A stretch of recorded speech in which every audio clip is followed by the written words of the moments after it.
जी Nepal HD television अब तपाईँ सँगसँगै।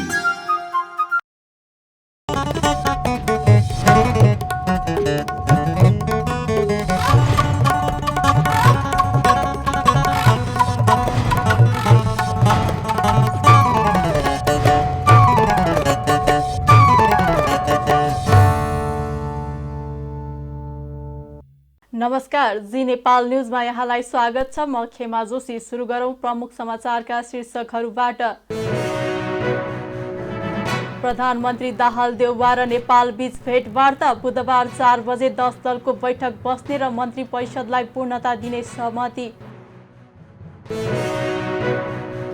सुकुम्बासीलाई उठीवास लगाउन खोजेको भन्दै माइती घरमा मेयर बालेन विरुद्ध नाराबाजी। कानून विपरीत उठीवास लगाउने प्रयास गरिरहे कडा आन्दोलनमा जान बाध्य हुने चेतावनी। बागमती प्रदेशमा 6 मन्त्रालयमा कांग्रेसको दाबी। मुख्यमन्त्री जमकट्टेललाई समस्या। इजरायलमा राजनीतिक सङ्कट झन चुलिँदै। 10,000 हजार प्रदर्शनकारी र प्रहरीबीच झडप। र ललितपुर मेयर्स कप अन्तर्गत ललितपुर प्रतियोगिताबाट बाहिरियो। मधेसद्वारा ललितपुर 1 विकेटले पराजित। अब समाचार विस्तारमा।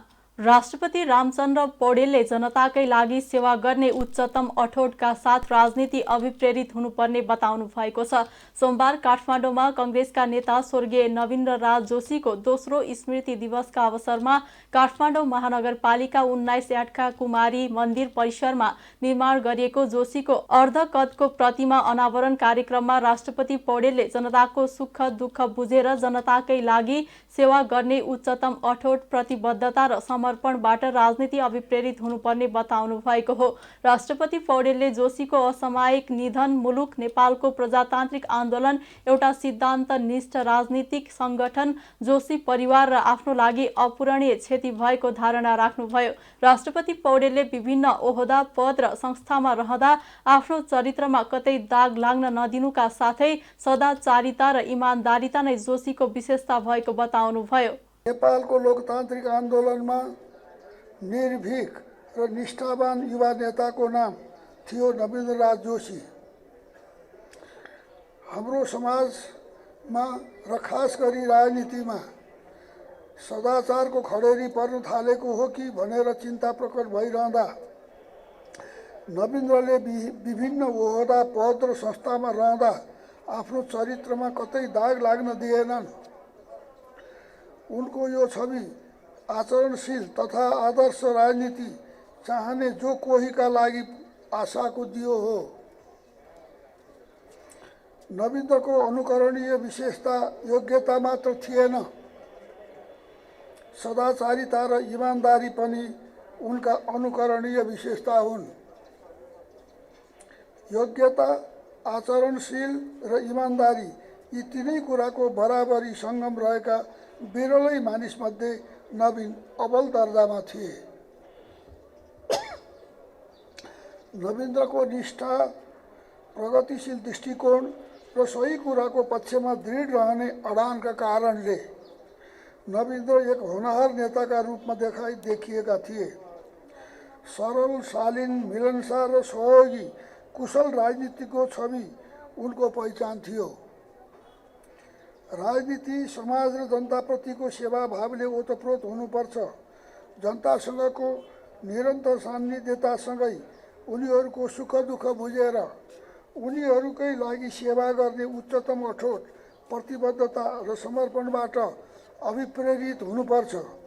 जनतासँग निकटतम सम्बन्ध राख्ने र उनीहरूका सुख दुःख बुझ्ने नवीन्द्र यही दर्शनबाट प्रभावित थिए। नवीन्द्रको असामयिक निधन मुलुक नेपालको प्रजातान्त्रिक आन्दोलन एउटा सिद्धान्तनिष्ठ राजनीति पार्टी सङ्गठन जोशी परिवार र मेरा लागि पनि अपूरणीय क्षतिको रूपमा रहेको मैले महसुस गरेको छु। मुलुक र समाज परिवर्तनका लागि सदैव दृढ सङ्कल्पित सिद्धान्तनिष्ठ कार्यकर्ताका रूपमा उहाँले लोकतन्त्रलाई जीवन पद्धतिका रूपमा आत्मसात गरेर यसको संस्थागत विकासमा पुर्याउनु भएको योगदान भावी पुस्ताका लागि सदैव प्रेरणाको स्रोत रहिरहनेछ। त्यस्तै कङ्ग्रेस नेता प्रकाश मान सिंहले मुलुकमा परिवर्तन ल्याउन मूल्य, मान्यता र आदर्शको राजनीति गर्ने व्यक्ति जोशी भएको धारणा राख्नुभयो। विक्रम सम्वत 2019 पुस 22 गते काठमाडौँमा जन्मनु भएका जोशीको विक्रम सम्वत 2077 चैत्र 13 गते निधन भएको थियो। प्रधानमन्त्री पुष्पकमल दाहालले मन्त्री परिषद विस्तारको बारेमा नेपाली कङ्ग्रेस र नेकपा एकीकृत समाजवादी पार्टीका शीर्ष नेताहरूसँग सोमबार छलफल गर्नुभएको छ। सोमबार बिहान प्रधानमन्त्रीको सरकारी निवास बालुवाटारमा उहाँले मन्त्री परिषद विस्तारलाई पूर्णता दिने बारेमा कङ्ग्रेस सभापति शेरबहादुर देउबा र एकीकृत समाजवादीका अध्यक्ष माधव नेपालसँग छलफल गर्नुभएको हो। सोही छलफलमा बुधबार 4 बजे 10 दलको बैठक बस्ने र मन्त्री परिषदलाई पूर्णता दिने सहमति भएको प्रधानमन्त्री दाहालको सचिवालयले जनाएको छ। यही चैत 6 गते दोस्रो पटक विश्वासको मत लिनुभएका प्रधानमन्त्री दाहाललाई मन्त्री परिषदलाई पूर्णता दिन कठिन भएको छ। प्रतिनिधि सभाका सभामुख देवराज घिमिरेले नेपाललाई आँखा उपचारको पर्यटन गन्तव्यको रूपमा विकास गर्न सकिने बताउनु भएको छ। सोमबार काठमाडौँमा नेपाल नेत्र ज्योति सङ्घको 45औं स्थापना दिवसका अवसरमा आयोजित कार्यक्रममा उहाँले दृष्टिविहीनता न्यूनीकरणमा नेपालको उपचार विश्व स्तरकै रहेको भन्दै नेपाललाई आँखा उपचारको पर्यटन गन्तव्यको रूपमा विकास गर्न सकिने बताउनु भएको हो। उहाँले नेपालमा हुने आँखाको उपचारको 90% उपचार नेत्र ज्योति सङ्घका विभिन्न संस्था मार्फत हुने गरे पनि यो विषयको प्रचार प्रसार र विकास हुन नसकेको धारणा राख्नुभयो। सभामुख घिमिरेले आँखाका समस्याका साथै दृष्टिविहीनता घटाउन सङ्घको भूमिका प्रभावकारी रहेको बताउनुभयो। नेत्र ज्योति सङ्घले गरेका यस क्षेत्रका उपलब्धिहरूको योगदान विभिन्न हामीले यहाँ संस्थापक ज्यूहरू जो जीवित र जो दिवंगत भइसक्नु भएको छ उहाँहरूको योगदानको चर्चा परिचर्चा गर्ने, उहाँहरूबाट हामीले शिक्षा लिने, प्रेरणा लिने र त्यो कुरालाई अब हामीले लागू गर्ने कुराहरू प्रशस्तै छन् होला। आज म तपाईँहरूसँगै बसेर सबै कुराहरू सुन्न पाएको भए धेरै फाइदा हुन्थ्यो र मलाई फाइदा हुँदाखेरि त्यो सायद देशलाई पनि केही फाइदा पुग्न सक्थ्यो होला भन्ने मलाई लाग्छ। तर त्यो अवसरबाट म वञ्चित भएँ र यहाँ जो जीवित र अहिले सम्मानित साथीहरू वा राजनीतिक क्षेत्रबाट योगदान गरिरहेका मित्रहरू हुनुहुन्छ, उहाँहरू पनि प्रेरणाको स्रोत हुनुहुन्छ। किनभने जहाँ इच्छा त्यहाँ उपाय, इच्छा भइसकेपछि उपायहरू निस्किन्छ। आफ्नो अमूल्य सम्पत्ति त्यसको लागि समर्पण गर्नेदेखि लिएर विभिन्न क्षेत्रमा योगदान पुर्याउनुभएका, योगदान गर्नुभएका, दान दिनुभएका साथीहरू आज सम्मानित हुनुहुन्छ र अहिले यस्ता कामहरूको लागि हामीले उहाँहरूबाट प्रेरणा लिनुपर्छ। म उहाँहरूलाई हृदयदेखि नै धेरै धेरै बधाई ज्ञापन गर्न चाहन्छु र उहाँलाई म आभार व्यक्त गर्न चाहन्छु। र अन्तमा आजको दिन अथवा चैत्र 13 गतेको दिन जो 45 वर्ष अगाडि स्थापना भएको यो नेत्र ज्योति सङ्घले अब केन्द्रीय सरकार, प्रादेशिक सरकार र स्थानीय सरकारहरूसँग सहकार्य गरेर नेपाल आँखा उपचारको एउटा पर्यटन गन्तव्यको रूपबाट यसलाई विकास गर्ने लक्ष्य राखेको मैले थाहा पाएको छु। अहिले पनि नेपाल विश्वमै आँखा उपचारमा एउटा प्रभावकारी मुलुक भित्रको रूपबाट चर्चित हुने कुरा, यसमा योगदान गर्नुहुने सम्पूर्ण यसका सहभागी मित्रहरू र खास गरी यसको नेतृत्व स्थापना गर्नेदेखि लिएर नेतृत्व गरिरहनुभएका वर्तमान नेतृत्वकर्ताज्यूहरू, उहाँहरू यसको प्रेरणाको स्रोतको रूपबाट रहनुभएको छ। नेत्र ज्योति सङ्घले 27 आँखा अस्पताल, 150 भन्दा बढी आँखा उपचार केन्द्र तथा 44 जिल्ला शाखा मार्फत सेवा उपलब्ध गराउँदै आएको छ। काठमाडौँ महानगरपालिकाका मेयर बालेन्द्र शाह बालेन विरुद्ध प्रदर्शन गरिएको छ। संविधान र कानुन विपरीत सुकुम्बासीहरूलाई उठीवास लगाउने कामको नेतृत्व लिएको भन्दै मेयर बालेन विरुद्ध सोमबार बिहान काठमाडौँको नयाँ बानेश्वरदेखि माइतीघर मण्डलासम्म र्याली सहितको विरोध प्रदर्शन गरिएको हो। आफूहरूलाई उठीवास लगाउने काममा मेयर बालेन लागेपछि त्यसको विरोधमा सुरु गरिएको प्रदर्शनलाई निरन्तरता दिनु परेको संयुक्त राष्ट्रिय सुकुम्बासी मोर्चा नेपालका अध्यक्ष अध्यक्ष कुमार कार्कीले बताउनुभयो। उहाँले संविधान र कानुन विपरीत भूमिहीनहरूलाई जग्गा धनी पूर्जा दिनुको साटो उठीवास लगाउने प्रयास काठमाडौँ महानगरपालिका र मेयर बालेनले गरिरहे कडा आन्दोलनमा जान बाध्य हुने चेतावनी समेत दिनुभयो। विरोध प्रदर्शनमा पक्राउ परेका भूमि अभियन्ताहरूलाई निशर्त रिहा गर्न र उनीहरूमाथि लगाएको सबै झुटा मुद्दा खारेज गर्नुपर्ने माग सहितको नाराबाजी समेत गरिएको थियो। नेपाली कंग्रेसले बागमती प्रदेश सरकारमा 6 मन्त्रालय दावी गरेको छ। नेकपा एमाले सत्ता छाडेपछि शालिग्राम जमक कट्टेल नेतृत्वको सरकारमा सहभागी हुने तयारी गरेको कंग्रेसले महत्त्वपूर्ण मानिएको आर्थिक मामिला सहित 6 वटा मन्त्रालयमा दावी गरेको हो। कुल 11 मन्त्रालय रहेको बागमती प्रदेश सरकारमा हाल माओवादी केन्द्र मात्रै सरकारमा छ। एमाले र राप्रपाले 2 महिना सरकार छाडेपछि 7 वटा मन्त्रालय मुख्यमन्त्री जमक कट्टेलले सम्हालिरहेका छन्। नयाँ समीकरणमा माओवादी केन्द्रले कंग्रेस र एकीकृत समाजवादीलाई समेट्ने तयारी गरिरहेको अवस्थामा कंग्रेसले महत्त्वपूर्ण मन्त्रालय सहित 6 वटामा दावी गरेपछि मुख्यमन्त्री जमक कट्टेललाई समस्या परेको छ। बागमतीमा 37 सिट रहेको कंग्रेस र 21 सिट रहेको माओवादी केन्द्र मिले मात्र पनि सत्ता जोगिने अवस्था छ। तर केन्द्रीय समीकरण अनुसार 7 सिट रहेको एकीकृत समाजवादीलाई पनि सत्ता गठबन्धनमा सहभागिता गराउनुपर्ने बाध्यता माओवादीलाई छ। एकीकृत समाजवादीले पनि 3 मन्त्रालयको दावी गरेपछि जमक कट्टेललाई टाउको दुखाइको विषय बनेको हो। कंग्रेस संसदीय दलका नेता बहादुर लामाले बागमती प्रदेशमा नेपाली कंग्रेस सबैभन्दा ठूलो दल भएको हैसियतले कम्तीमा 6 वटा मन्त्रालय हुनुपर्ने दावी गर्नु स्वाभाविक भएको बताउनुभयो।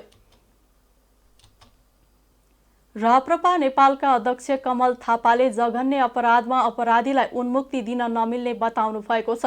अध्यक्ष थापाले जघन्य अपराधीलाई उन्मुक्ति दिनु संक्रमणकालीन न्यायको मान्यता नभएको बताउनुभयो। सोमबार सामाजिक सञ्जालमा लेख्दै उहाँले द्वन्द्वकालमा सयौं निर्दोष व्यक्तिहरूको हत्या भएकाले उनीहरूका परिवारले न्याय पाउनुपर्नेमा जोड दिनुभएको छ। थापाले हत्यालाई वर्गीकरण गरेर अपराधीलाई उन्मुक्ति दिनु संक्रमणकालीन न्यायको मान्यता हुन नसक्ने बताउनु भएको छ। क्रिकेटर सन्दीप लामिछाने विरुद्धको मुद्दाको फैसलाको पेशी स्थगित भएको छ।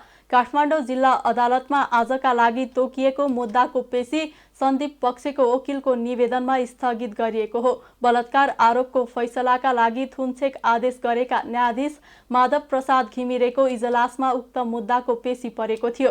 यसअघि घिमिरेको इजलासले सन्दीपलाई मुद्दा पूर्वपक्षका लागि थुनामा पठाउने आदेश गरेको थियो। तर पाटन उच्च अदालतले जिल्लाको आदेश उल्टाउँदै उनलाई 20 लाख रुपैयाँ धरौटीमा छाडेको थियो।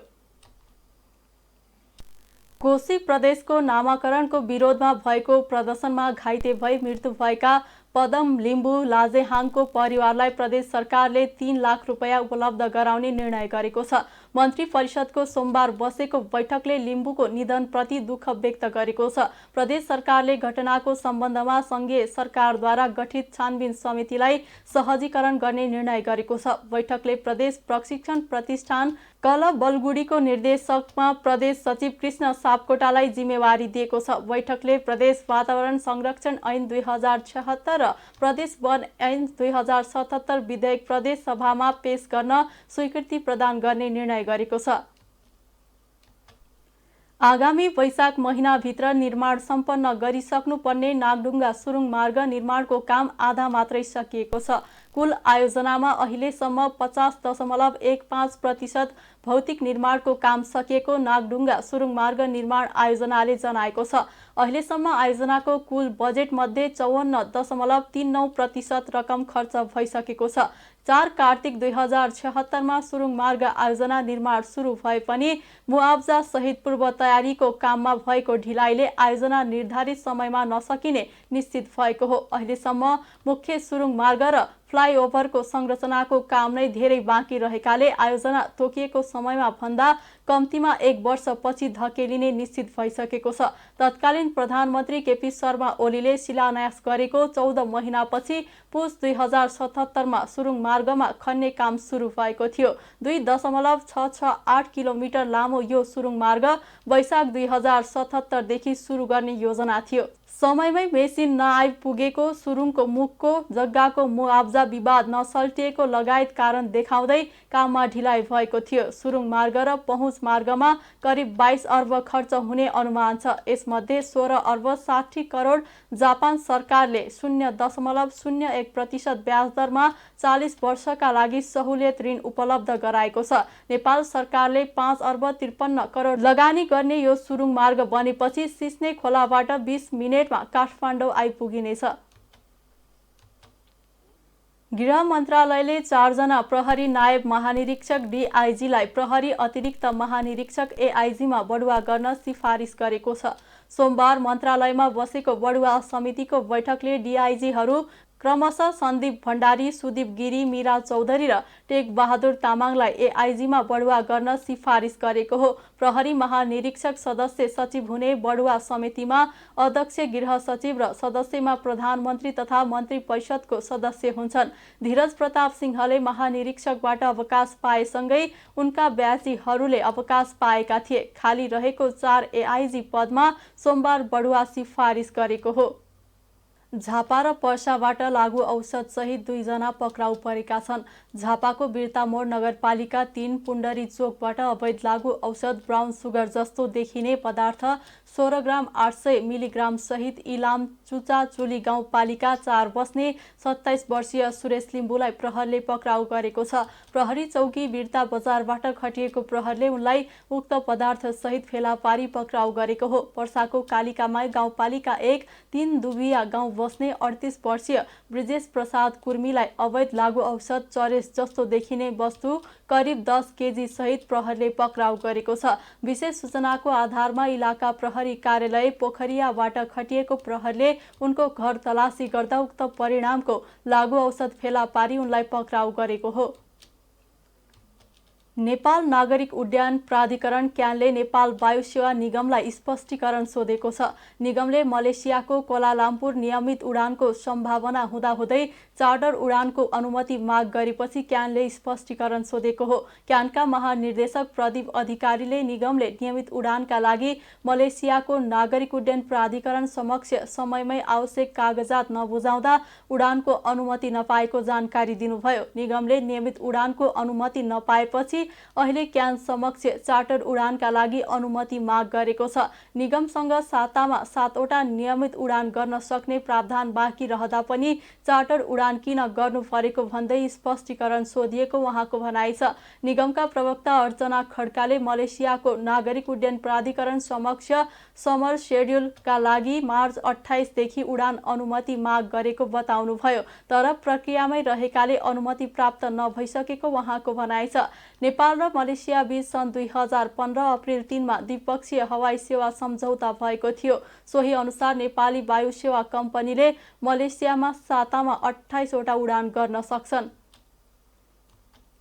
जिल्ला प्रशासन कार्यालय बाँकेमा मिटर ब्याजी विरुद्ध 22 वटा उजुरी परेका छन्। उजुरी परेका मध्ये 15 मुद्दा अदालती प्रक्रियामा पुगेको, 2 मुद्दा मिलापत्र भएको, 2 मुद्दा प्रहरीमा पठाएको, एउटा व्यक्ति सम्पर्कमा नआएको र 2 मुद्दा कारबाहीको प्रक्रियामा रहेको जिल्ला प्रशासन कार्यालयले जनाएको छ। बाँकेका प्रमुख जिल्ला अधिकारी विपिन आचार्यले जिल्लामा मिटर ब्याजीको ठूलो समस्या नरहेको उल्लेख गर्दै नियमित रूपमा कारबाही प्रक्रियालाई अघि बढाइएको बताउनुभयो। मिटर ब्याजी पीडितलाई सरकारले उजुरी गर्न आग्रह गरेपछि यस विषयमा छानबिन सुरु गरिएको हो। छोटो समयमा धेरै कमाउने लोभले मिटर ब्याजमा लगानी गर्ने धन्दा मौलाउँदा सामाजिक र आर्थिक अपराधको जोखिम बढाएको छ। गैर कानुनी मानिएको मिटर ब्याजमा गरिएको ठूलो लगानी असुल हुन नसकेपछि लगानीकर्ताको भागाभाग भएको छ। मासिक चरको ब्याज रकम रहेको यो प्रथाबाट लगानी उठ्न नसकेपछि कतिपय घर छोडेर सम्पर्कविहीन भएका छन्।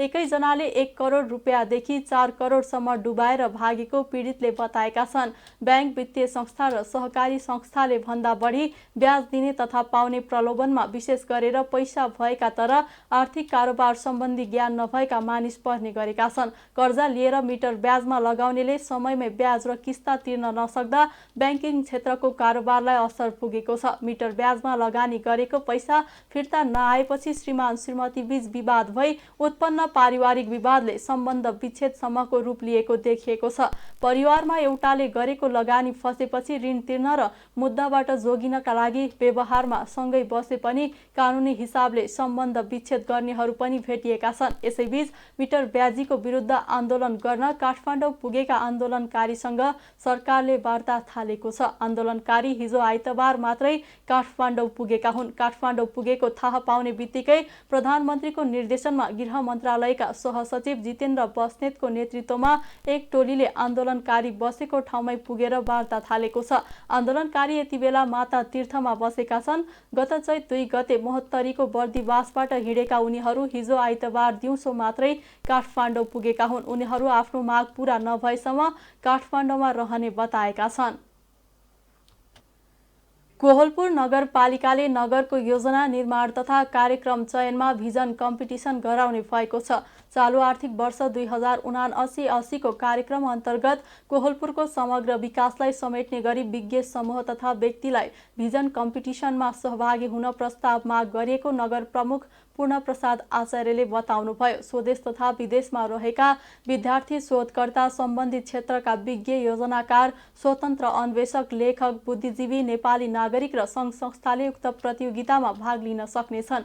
यसरी प्रस्तावना पेश गर्दा कोहलपुरको वर्तमान अवस्थाको विश्लेषण गरी कोहलपुरको विकास, निर्माण, सुशासन लगायतका विषयमा आगामी दिनमा गर्नुपर्ने कामको योजना सहित अनुमानित रकम प्रस्तावनामा समेट्नुपर्नेछ।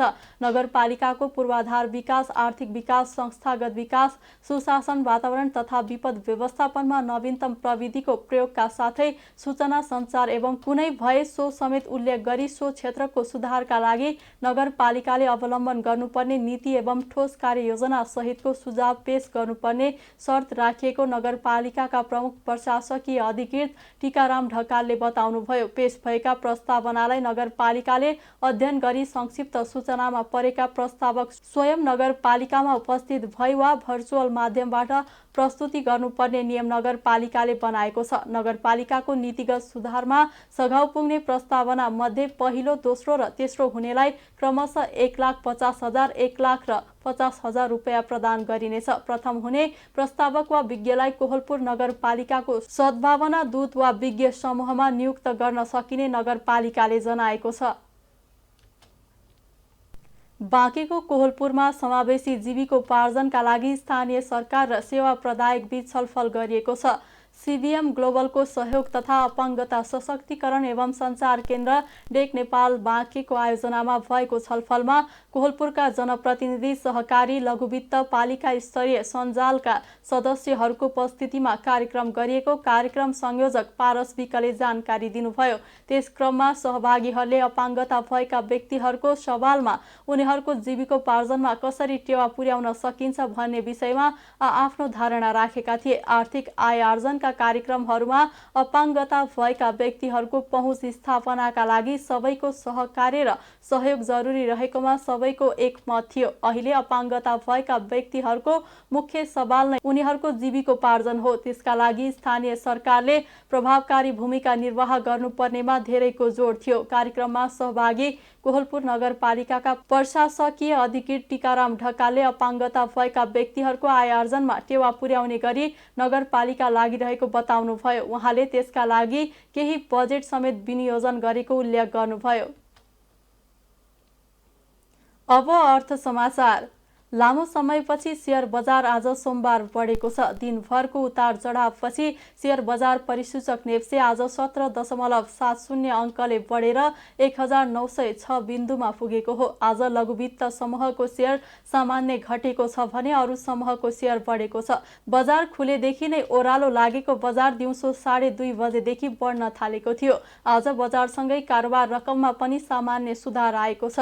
261 वटा कम्पनीका 43,08,000 किता शेयर 1,38,27,00,000 रुपैयाँमा कारोबार भएका छन्। सबैभन्दा धेरै हिमालयन डिस्टिलरीको 5,90,00,000 रुपैयाँको शेयर किनबेच भयो। आज super my hydro, Kalinchowk Darshan limited, Asian hydro power र नेपाल इन्भेस्टमेन्ट मेगा ब्याङ्कको प्रोमोटर शेयर 10% बढेको छ। आज सबैभन्दा धेरै नेसनल माइक्रो फाइनान्सको शेयर 10% र जाल्पा सामुदायिक लघु वित्तको शेयर 8.5% घटेको छ। अन्तर्राष्ट्रिय बजारमा कच्चा तेलको भाउ सस्तो भएको छ। लन्डन बजारको बिक्री मूल्यका आधारमा प्रति ब्यारल कच्चा तेलको भाउ $75 भन्दा कम भइसकेको छ, जुन केही महिना अघि $130 हाराहारी पुगेको थियो। अघिल्लो हप्ता कच्चा तेलको मूल्य $66 सम्म झरेको थियो। गत जेठ अन्तिम साता इन्डियन बास्केटमा पनि कच्चा तेलको भाउ $130 नजिक पुगेको थियो। नेपालले भारतबाटै तेल किन्ने भए पनि इन्डियन बास्केट नभएर ब्रेन्डको भाउलाई आधार मानेर मूल्य तय हुने गरेको छ। भारतीय आयल निगमले हरेक अङ्ग्रेजी महिनाको 1 र 16 तारिखमा नेपाल आयल निगमलाई नयाँ मूल्य सूची पठाउँछ। यसरी अन्तर्राष्ट्रिय बजारमा तेलको भाउ आधा घटिसक्दा पनि नेपालमा भने पेट्रोलियम पदार्थको मूल्य जस्ताको त्यस्तै छ। अब अन्तर्राष्ट्रिय समाचार। इजरायलमा प्रधानमन्त्री बेन्जामिन नेतान्याहुले रक्षा मन्त्री योआव गालन्टलाई बर्खास्त गरेपछि राजनीतिक सङ्कट झन चुलिएको छ। प्रधानमन्त्री नेतान्याहुले अघि सार्नु भएको विवादास्पद न्यायिक सुधान कार्यक्रमको विरोध गरेको आरोपमा रक्षा मन्त्री गालन्ट बर्खास्त भएपछि आइतबार रातिदेखि दशौं हजारले सडकमा उत्रिएर प्रदर्शन गरेका हुन्। इजरायलको सबैभन्दा ठूलो सहर तेल अभिभ र जेरुसेलममा सडकमा उत्रिएका दशौं हजार प्रदर्शनकारीहरूको प्रहरीसँग झडप समेत भएको छ। प्रस्तावित न्यायिक सुधार कार्यक्रमले कार्यकारी प्रमुखलाई सर्वेसर्वा बनाउने भन्दै सुरुदेखि नै चर्को विरोध हुँदै आएको छ। विपक्षी दलहरूले लामो समयदेखि विरोध प्रदर्शन गर्दै आएकोमा रक्षा मन्त्रीको बर्खास्तीसँगै सत्तारूढ दलभित्रै पनि उक्त कार्यक्रमको विरोध हुन थालेको देखिएको छ, जसकारण इजरायलमा राजनीतिक सङ्कट थप चुलिने सम्भावना छ। राष्ट्रिय झण्डा बोकेका दशौं हजार प्रदर्शनकारीले आइतबार राति प्रदर्शन गरेका हुन्। इजरायलमा बढ्दो राजनीतिक अस्थिरताप्रति अमेरिकाले पनि चासो दिँदै सहमतिको बिन्दु खोज्नुपर्ने बताउँदै आएको छ। उत्तर कोरियाले सोमबार फेरि 2वटा ब्यालिस्टिक क्षेप्यास्त्र प्रहार गरेको छ। अमेरिका र दक्षिण कोरिया बीच संयुक्त सैन्य अभ्यास सुरु भएको प्रति आक्रोशित उत्तरले सोमबार बिहानै पूर्वी समुद्री तटतर्फ ब्यालिस्टिक क्षेप्यास्त्र प्रहार गरी आक्रोश प्रतिक्रिया जनाएको हो। दक्षिण कोरियाली सैन्य प्रमुख र जापानी रक्षा मन्त्रालयले उत्तर कोरियाको पछिल्लो क्षेप्यास्त्र प्रहार पुष्टि गर्दै उसका गतिविधि नजिकबाट नियालिएको जनाएका छन्। अमेरिका र दक्षिण कोरिया बीचको सैन्य अभ्यासलाई उत्तर कोरियाले आफूमाथि लक्षित भन्ने गरेको छ। उत्तर कोरियाले गत शुक्रबार मात्रै पानीमुनि प्रहार गर्न सक्ने ड्रोन परीक्षण गरेको जनाएको थियो। अब खेल समाचार। ललितपुर मेयर्स कप महिला T20 राष्ट्रिय क्रिकेट प्रतियोगितामा ललितपुर मेयर्स 11 आयोजक ललितपुर 11 प्रतियोगिताबाट बाहिरिएको छ। ट्यु मैदान कृतिपुरमा भएको खेलमा मधेसले ललितपुरलाई 1 विकेटले पराजित गरेको हो। ललितपुरले दिएको 97 रनको लक्ष्य मधेसले 19 ओभर 2 बलमा 9 विकेट गुमाएर पूरा गर्यो। मधेसका लागि सरस्वती चौधरीले 32 रन बनाइन्। ओपनर अलिसा यादवले सर्वाधिक 16 रन बनाइन्।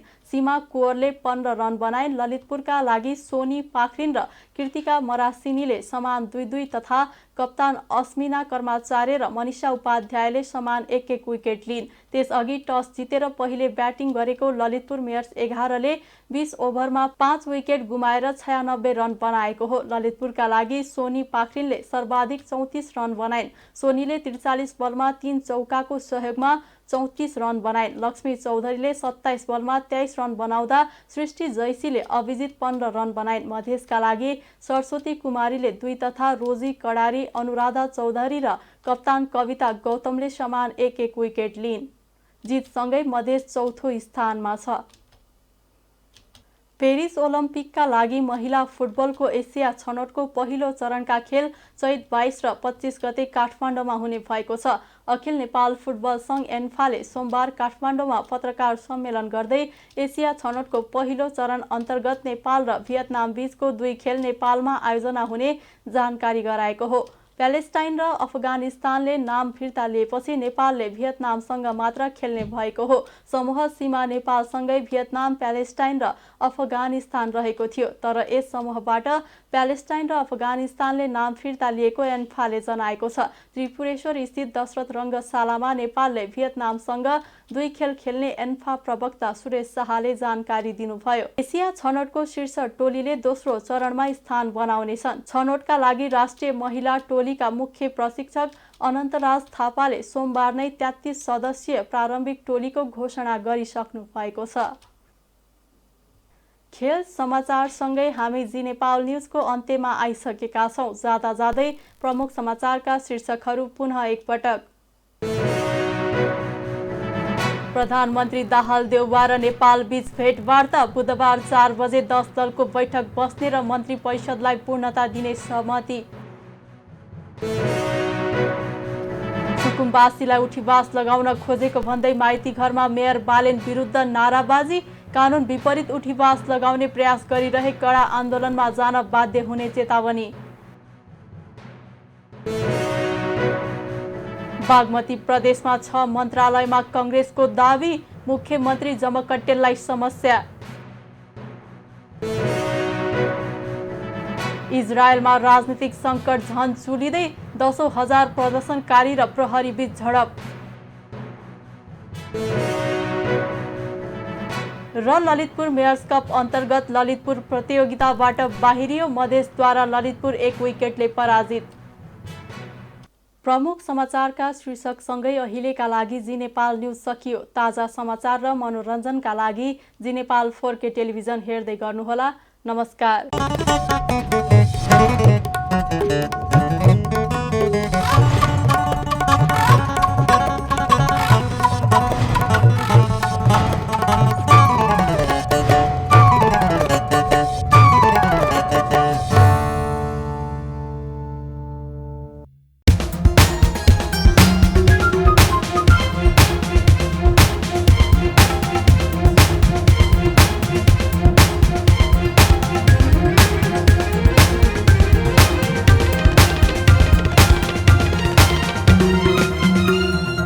जी नेपाल HD टेलिभिजन अब तपाईँ सँगसँगै